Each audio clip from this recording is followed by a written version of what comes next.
Boa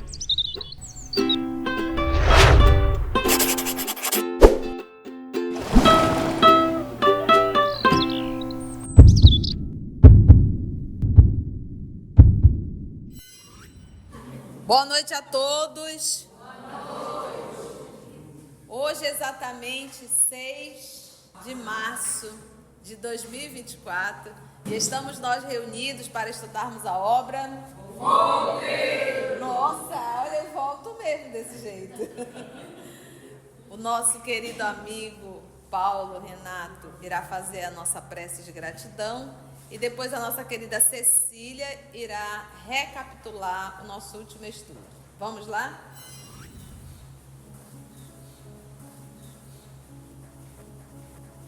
Boa noite, meus irmãos. Vamos fechar os nossos olhos, serenar os corações e vamos nos ligar com o nosso amigo querido, nosso amor, nosso Mestre Jesus, e agradecer. Senhor, muito obrigado por mais essa oportunidade que Tu nos concedes, por esse convite bendito de estarmos na Tua casa para aprender os Teus ensinamentos de amor, de humildade, de caridade. Rogamos humildemente, Senhor, que Tu nos dê muita sabedoria para que possamos entender os Teus ensinamentos e, mais importante que isso, Mestre amado, que nós possamos vivê-lo, internalizar nos nossos corações os Teus ensinamentos de amor, de humildade, de caridade. Queremos praticá-lo no nosso dia a dia. Como somos fracos e pequenos, te pedimos ajuda para continuarmos a nossa jornada, evoluindo conforme o nosso propósito, com a ajuda dos nossos amigos espirituais. Tu derrame as Tuas bênçãos sobre todos nós, Mestre amado, nessa noite, e que possamos aproveitar ao máximo essa oportunidade maravilhosa, e que Tu abençoe e ampare a nossa irmã Conceição, a nossa tia, que ela seja Teu instrumento para nos trazer, Senhor amado, os Teus ensinamentos de acordo com as nossas necessidades íntimas do aprendizado. Muito obrigado, Senhor. Fica conosco, Mestre amado, hoje, amanhã e sempre. Que assim seja.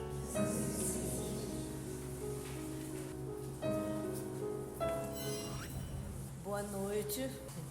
Logo após o irmão Bezerra ter feito uma recomendação muito severa para todos que estavam ali naquela praia, a partir daí ele iniciou a marcha.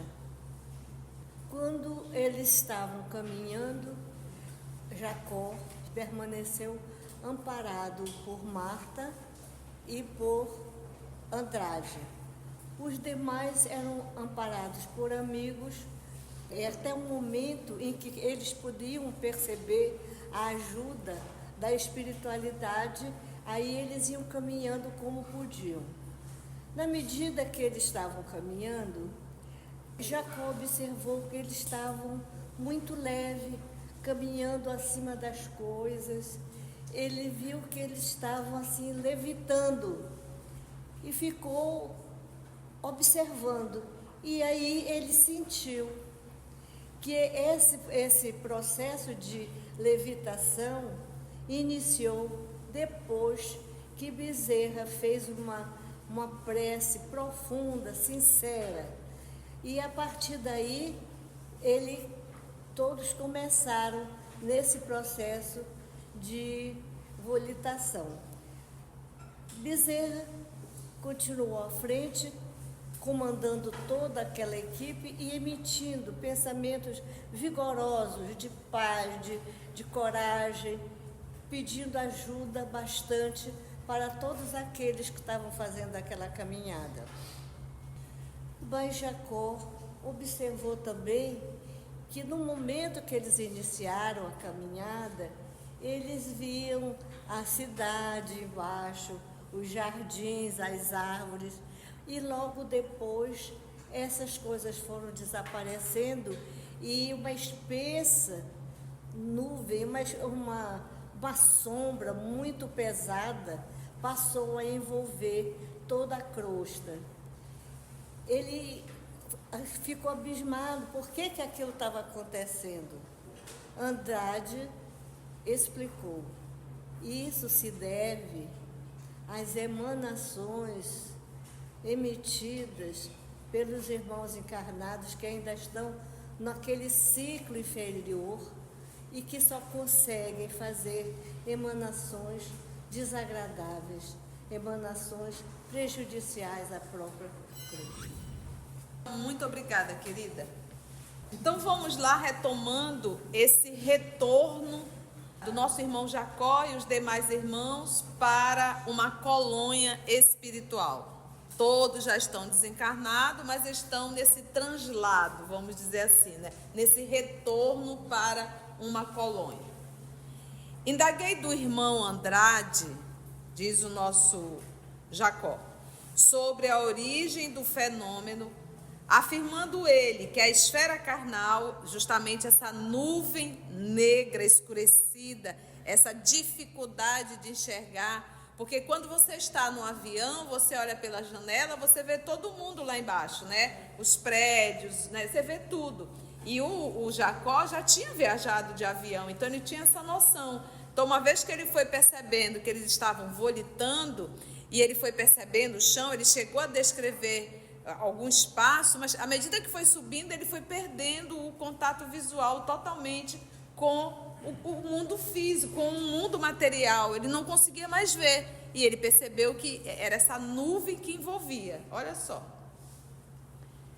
Indaguei então, afirmando-me, Andrade, ele, que a esfera carnal permanece cercada por vasta condensação das energias inferiores, energias essas diariamente libertadas pela maioria das inteligências encarnadas.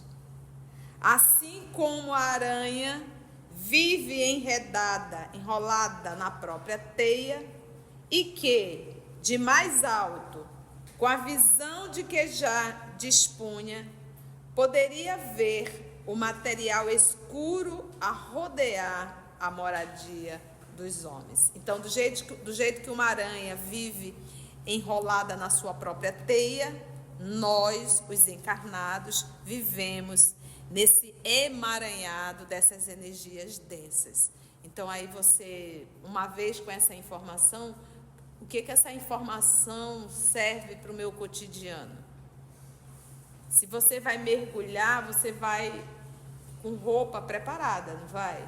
Se você vai por frio, você vai com uma roupa preparada por conta do ambiente que você vai. Quando a gente retorna do corpo físico para o corpo físico, depois do sono, é por isso que qual é nossa primeira atitude? A oração. A oração. Então, além da oração matutina, uma vigilância constante nos meus pensamentos. Oscilar faz parte. Gente, nós não podemos nos tornarmos pessoas fanáticas. Achar que tudo é espírito. Tá? Não vamos nos tornarmos pessoas fanáticas. Então, a gente tem que ponderar e pensar. Por mais que eu possa estar recebendo uma influência, fui eu que entrei em sintonia. O outro ponto é que nós já vivemos numa vibração muito densa. Então, sentir raiva, sentir medo, essas dores emocionais, isso faz parte do nosso nível de evolução. Nós ainda temos raiva, nós temos medos, nós temos inveja, nós temos ciúmes, nós sentimos isso. Nós sentimos. O que um espírita deve fazer? Reconhece-se o verdadeiro espírita pela sua transformação moral e pelo esforço que ele faz para domar as suas más inclinações. Isso está no Evangelho segundo o Espiritismo. Então, sentir essas dores, esses sentimentos, ainda faz parte. Mas eu, espírita, tenho uma informação a mais para saber trabalhar esse sentimento. Sentir eu posso, realizar eu não devo. Então, eu posso sentir uma raiva por fulano ter pisado no meu pé? Posso. Eu devo pisar no pé dele? Não. Eu tenho que trabalhar a minha emoção. Essa dor emocional eu tenho que trabalhar. Entendeste? Então, estou sentindo mal-estar. Faça primeiro exames. Descarte todas as possibilidades. Por exemplo, eu estou na menopausa. Se nós não conhecermos os sintomas, eu digo que eu estou sob uma influência espiritual, porque tem hora que dá vontade de você sair correndo. Mas isso faz parte do quê? Da patologia. Está tendo uma mudança hormonal absurda no meu organismo. Outro ponto que a gente tem a falar. Até eu descobrir que eu tinha alergia à cafeína, eu passei um mau bocado. Porque a vontade era matar o ser humano. Juro. A irritação era tanta que até a voz do outro, de qualquer outro, incomodava. Até o barulho do ar-condicionado. Então, quando eu descobri que era um processo alérgico da cafeína, uma reação química, porque o café, ele altera, o café, ele atua, ele é um estimulante cerebral. Até eu descobrir, eu penei. Depois, eu inclusive cheguei a pensar que era uma ação espiritual. Não era, era cafeína. Suspende a cafeína, pronto, nunca mais senti. Como é que eu descobri? No dia que eu decidi tomar um cappuccino forte. 30 minutos depois, até Gregório, lá do livro Libertação, ficou com medo de mim. Entendeu? Brincadeirinha, Gregório.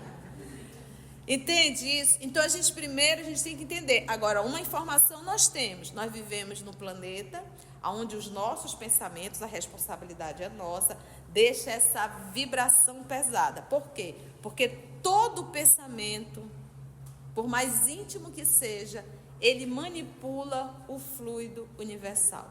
Por isso eu solicitei que o livro dos Médiuns, na verdade, que estude o capítulo 14 da Gênesis, titulado Fluidos. Então, toda vez que eu penso, não é só o espírita não, gente. Qualquer humano pensou, manipula e fica impregnado no ambiente. Então, no dia que nós começarmos a pensar o bem, como isso não vai mudar? Tá bom? Então, não sejamos fanáticos de rotularmos tudo de espírito, tá bom? Se eu estou fazendo um diálogo com alguém e eu percebo algo espiritual, eu jamais irei falar para a pessoa. Por quê? Porque eu vou estar fazendo com que a pessoa fique impressionada e sintonize mais ainda por conta do medo com o espírito. E por quê? Porque ela saber não vai ajudar em nada, só vai atrapalhar. O que ela tem que saber, a pessoa, é a sua reforma moral. Uma vez o ser humano mudando a sua atitude, ela muda a sintonia e o irmão deixa de ter ação sobre ela. Entendeu?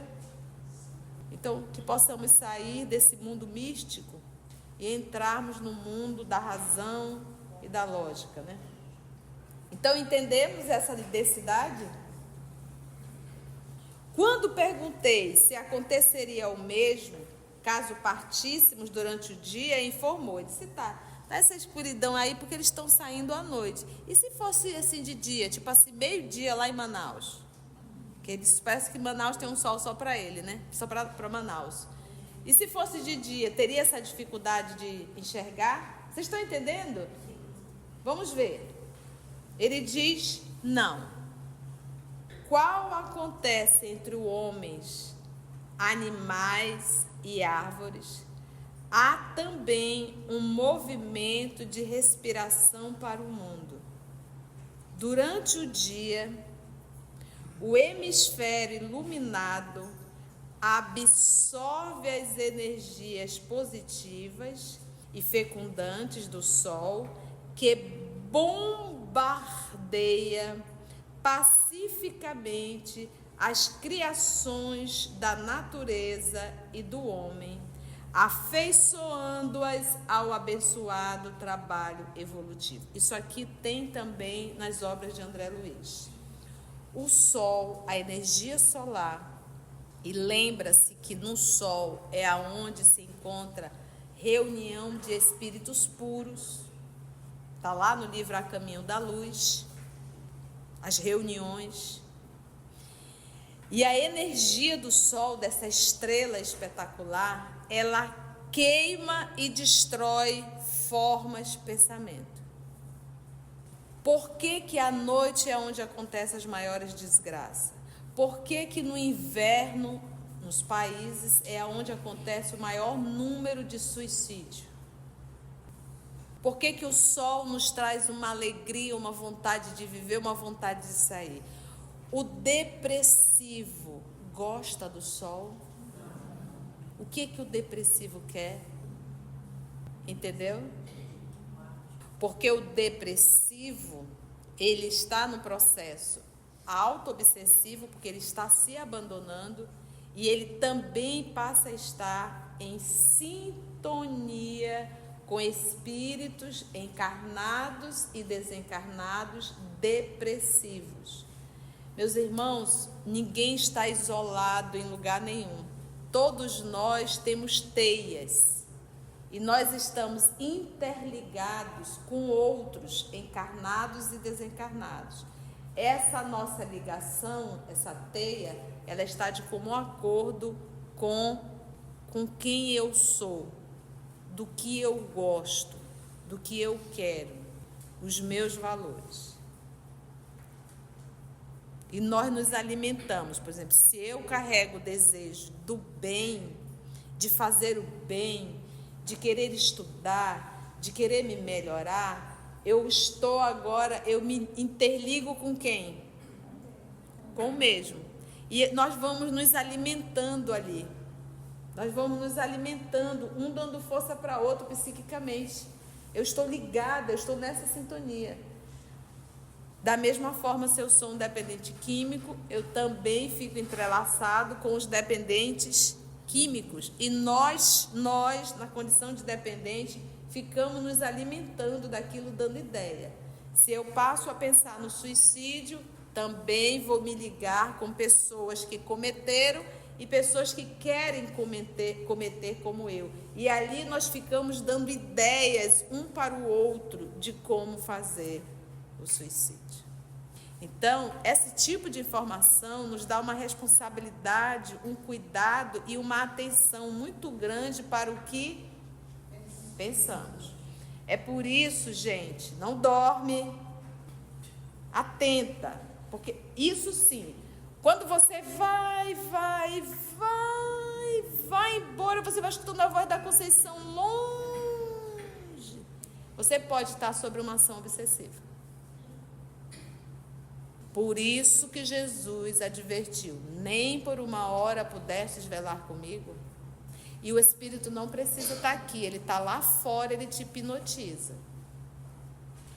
Por quê? Porque quanto tu menos souber, tu dá menos trabalho para ele.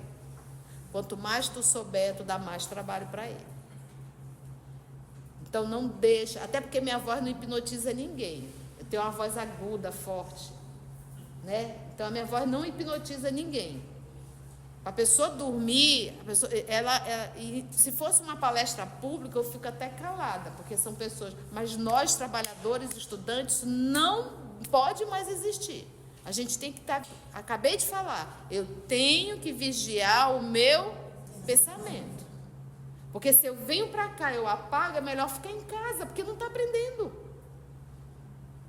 Então eu tenho que estar atento. Se for possível, fique em pé. Mas eu tenho que aprender o que eu me propus. Se eu ver dormindo, eu vou gritar daqui, não dorme!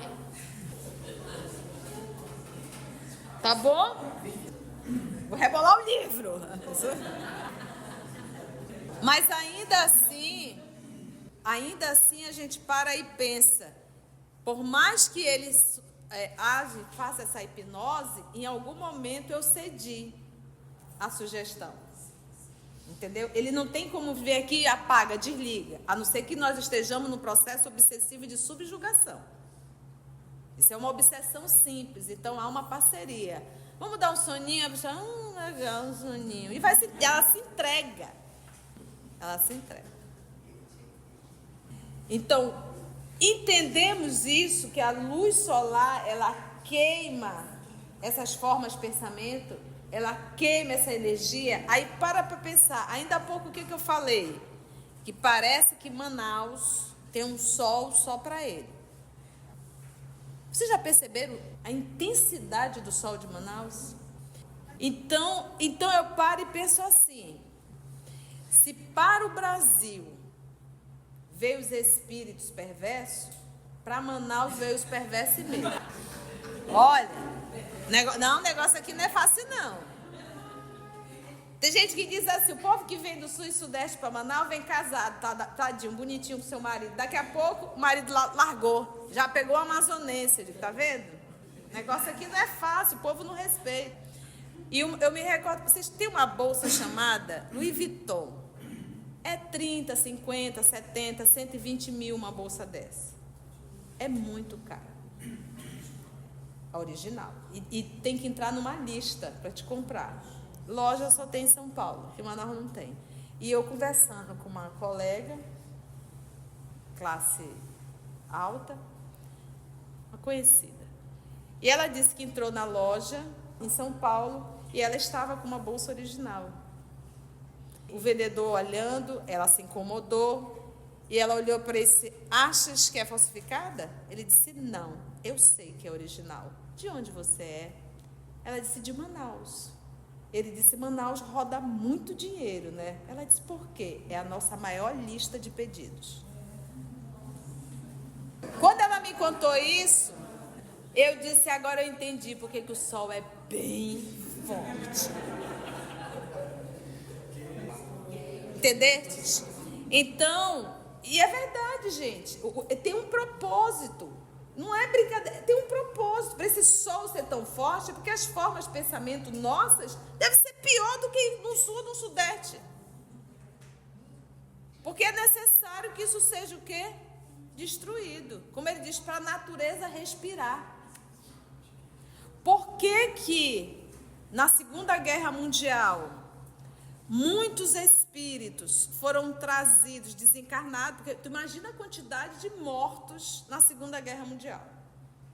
Um monte de gente desencarnando e sendo recebido no mundo espiritual. Conta-se, isso não está em livro, isso são contos orais de quando nós vamos a Pedro Leopoldo, inclusive quando nós vamos visitar a Fazenda Modelo, a pessoa que fica ali responsável para contar um pouco a história de Chico, nos contou uma história inusitada.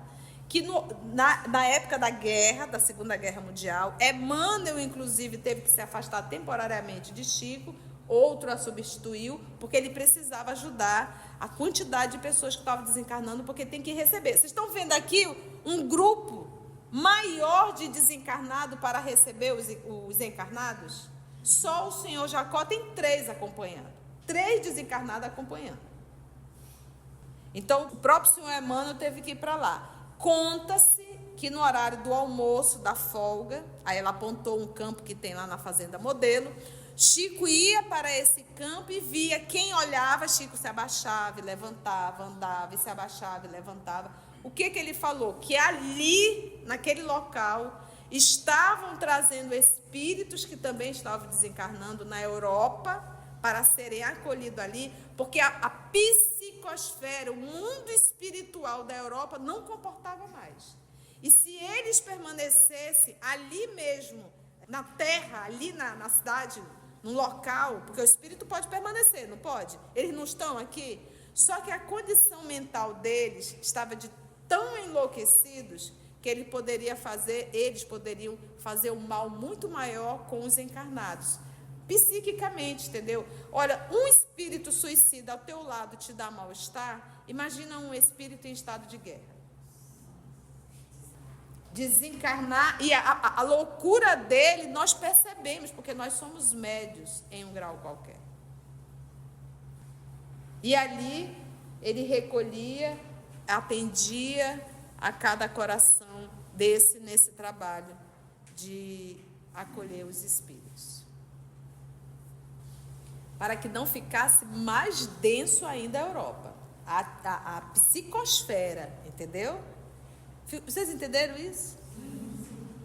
Então, as criações da natureza e do homem, afeiçoando-as ao abençoado trabalho evolutivo.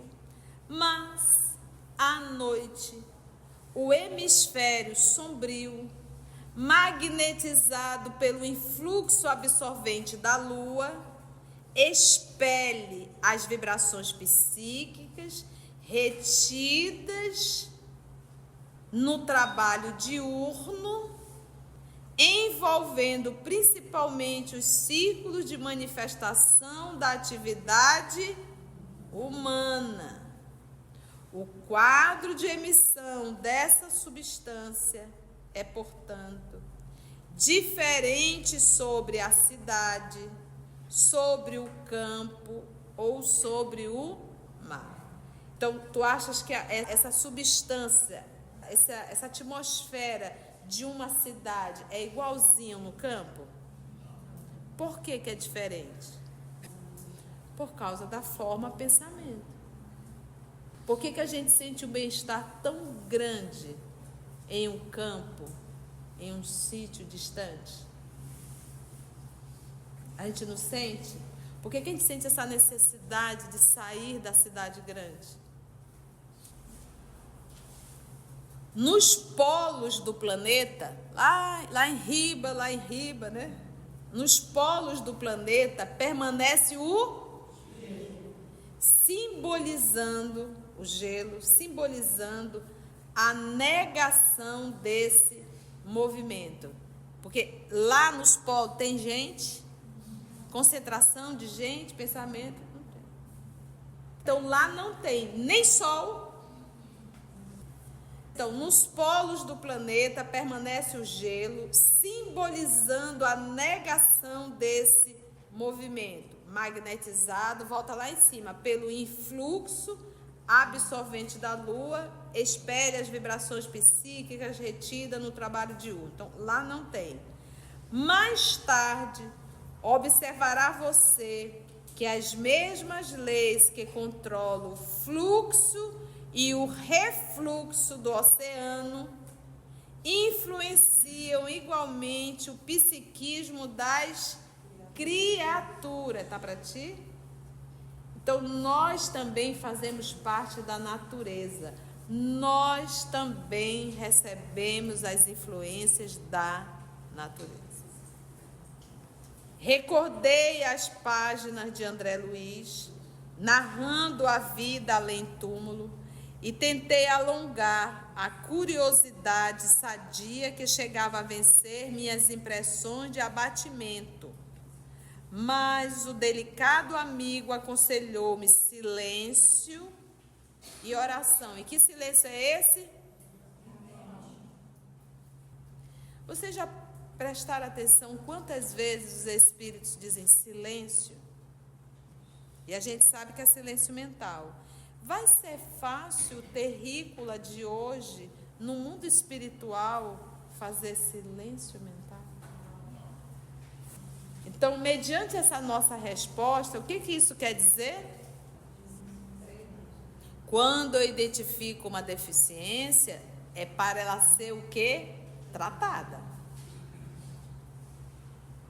Então, nós precisamos urgente, ainda mais nós que estamos aqui candidatos também a um trabalho mediúnico, nós precisamos urgente começarmos a trabalhar silêncio mental.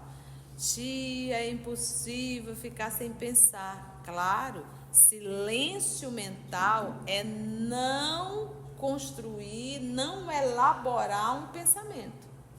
Calma. Porque se você ficar todo o tempo elaborando, vou fazer isso, vou fazer aquilo, não, já deixei o feijão no fogo? Será que eu fechei a porta? Mas menina, olha, fulano falou isso assim, menina. Eu estou elaborando, eu tô fazendo barulho, eu estou pensando, eu estou construindo. Tia, então como seria silenciar? Respira. Presta atenção na respiração. Tu estás pensando. Só que tu está pensando em uma coisa só. Entendeste? Presta atenção na batida do coração. Gente, se nós conseguirmos fazer 2 minutos prestando atenção no próprio coração, na própria respiração, o teu pensamento vai fazer assim, ufa, ainda bem que ela parou um pouco. Ufa, ainda bem que ela parou um pouco. E tu tem noção o que é quando a pessoa está correndo, poder sentar um pouquinho só? É o nosso pensamento. E à medida que nós vamos exercitando, a gente vai conseguindo estender cada vez mais esse tempo. Tia, a gente precisa estar sentado na posição de lótus? Não. O que você estiver fazendo, esteja presente no que você está fazendo. Isso é meditação. Se eu estou lavando a louça, lava a louça, presta atenção se tem espuma, presta atenção se está engordurado, olha para os pratos, olha que bonitinho esses meus pratos, esse aqui está tão feinho, vou comprar outro. Esteja presente no que você está fazendo. Como é que a gente lava a louça? Quando lava, né? Porque às vezes o cão cola, a preguiça domina e você não lava. Mas como é que a gente faz as coisas pensando 1000 coisas ao mesmo tempo? A gente não vai aguentar. Se está lavando a roupa, lava a roupa. Ah, essa roupa foi tão boa, esse vestidinho. Está um pouco atochado, mas tudo bem. Conversa com o que você está fazendo. Está tomando banho? Uma vez eu conversando com um colega, ele disse, Conceição, às vezes eu termino o banho e fico em dúvida se eu passei ou não o shampoo. Talvez nós mulheres não tenhamos isso, porque a gente normalmente, pelo menos a gente demora muito com o shampoo esfregando, né? Para lavar bem. Homem que é uma coisa mais rapidinho, ele ficava em dúvida, né? Se tinha passado ou não o shampoo. E a gente chega naquele nível mais sério, que é quando você está dirigindo e você não se apercebe que você já está lá na frente, que passou por... Meu Deus, eu nem me lembro de ter passado por ali. Quem é que estava dirigindo, então? Olha o perigo. Porque numa dessa apagada tua, tu passa por um sinal vermelho, tu pode se matar e matar. É muito sério. Por quê? Porque eu tô perdendo a consciência do mundo, da realidade, do agora. Ou eu estou no futuro, ou eu estou no passado. E eu saí do presente. O que é estar no presente? É prestar atenção no que eu estou fazendo agora. Foco. Agora. Se eu estou lavando, eu vou lavar. Se eu estou tomando banho, eu vou banhar. Se eu estou almoçando. Gente, como é que eu posso almoçar com o celular do meu lado? Por que os jovens estão adoecendo? Desliga. Põe distante. Você tem direito a 40 minutos. Só você e o seu prato de comida. Entendeu? Então, exercício não é ficar na posição de lótus.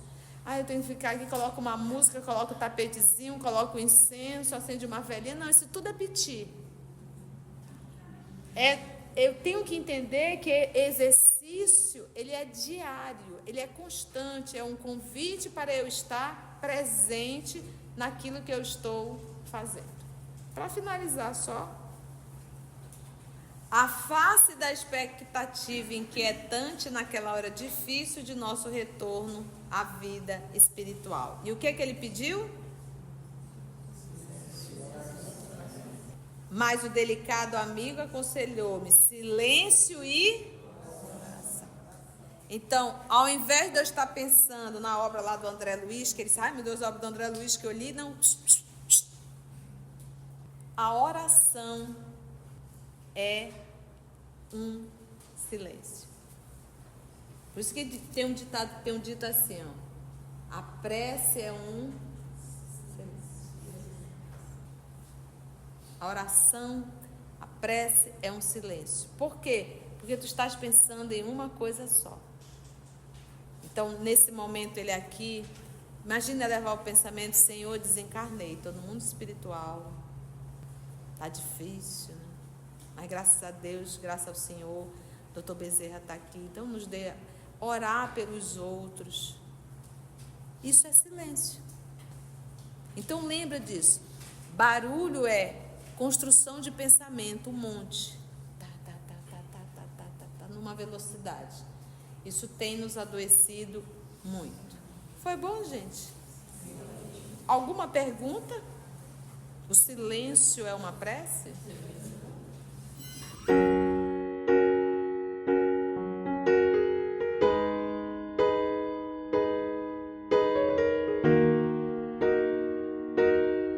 Antes de orarmos em agradecimento, vamos ouvir algumas considerações da tia que destacamos neste estudo para a reflexão dos ensinamentos.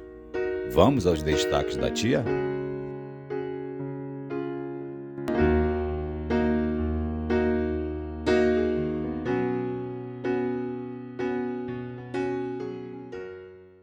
Não vamos nos tornarmos pessoas fanáticas. Então, a gente tem que ponderar e pensar.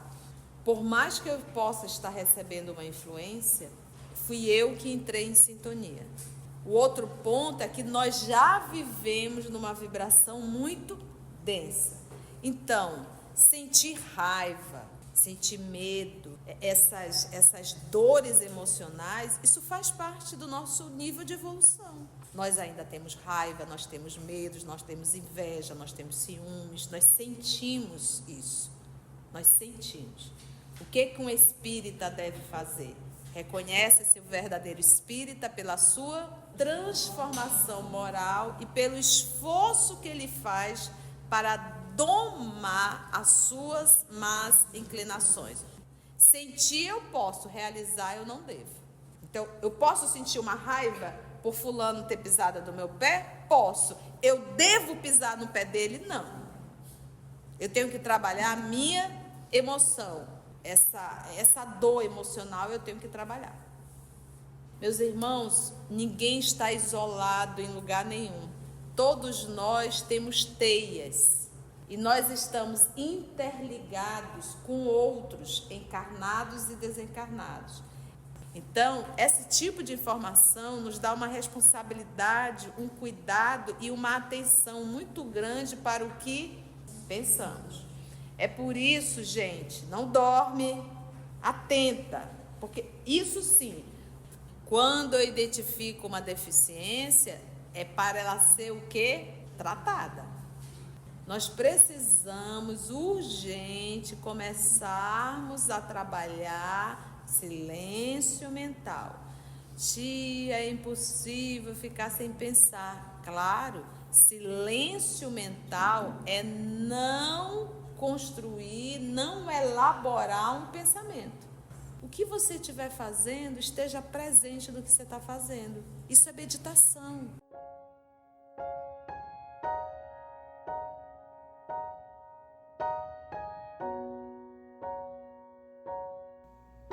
Assim, concluindo o nosso estudo de hoje e agradecendo o nosso Mestre Jesus por mais este momento de aprendizado, vamos orar?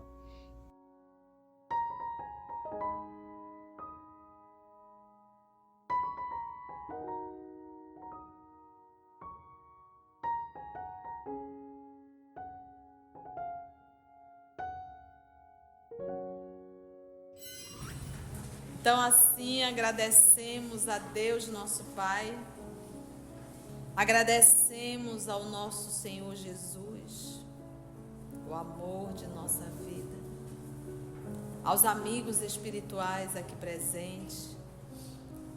Amado Mestre, que todas essas lições, todos os alimentos espirituais que nos são direcionados, que nós possamos, Senhor, respeitar e sabermos valorizar, vivendo-os em nossa vida.